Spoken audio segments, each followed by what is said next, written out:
So ayan, patuloy na binabaha ang Davao. Diba? At ito na nga, di ba? Ang pagtatakahan natin, bakit itong mga taga Davao, kahit sila ay binabaha na, kahit anumang sakuna ang nangyayari sa kanila, wala silang yaw-yaw.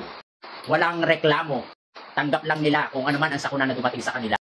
Pero, pag nagkaroon ng sakuna sa Kamaynilaan, lahat sila nagyayaw-yawan.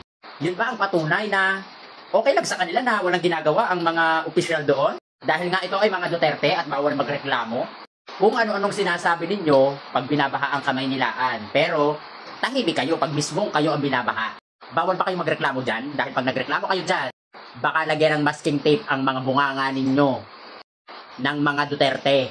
Kaya kahit anong sakuna na lang ang dumating sa inyo, tanggap nyo na lang ng tanggap. Pero pag nakita nyo baha dito sa Kamaynilaan, magbibigay kayo ng comment na ganito, ganyan, ganyan, mga kurap. Pero dyan sa mismong inyo na binabaha at pinagnanakawan na kayo ng mga opisyal dyan, tahimik.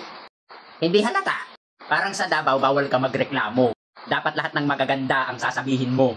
Tapos kahit kayo ay binabaha at nalulunod na kayo, bawal kayo magreklamo. Laging maganda lang dapat. Laging papuri lang sa mga Duterte. Tapos pag bumaha sa mas malayo sa inyo, dito sa Kamaynilaan, punahin nyo. Sasabihin nyo kurap ang mga politiko. Tapos doon sa mga pinanunungkulan ng mga Duterte na binabaha, proud na proud kayo kahit kayo ay kulang na lang dyan, maanod, malunod.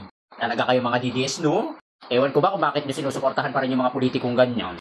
Sinusuportahan nyo ba sila o bawal ka lang magreklamo kasi baka ganun ba yun? Sa bagay, marami namang mga 7-Eleven branches ang mga Duterte, so baka free, kapi kayo dyan. So ayun mga DDS ha, bago nyo makita yung malayong lugar, tignan nyo muna yung inyong harapan. Sinasabi nyo na mga politiko dito sa Kamaynilaan ay mga kurap. Kumusta naman dyan sa inyo? Kulang na lang talaga gawing lugar yan ng mga Duterte, tapos ganyan ang sitwasyon sa inyo, binabaha kayo kahit wala namang bagyo.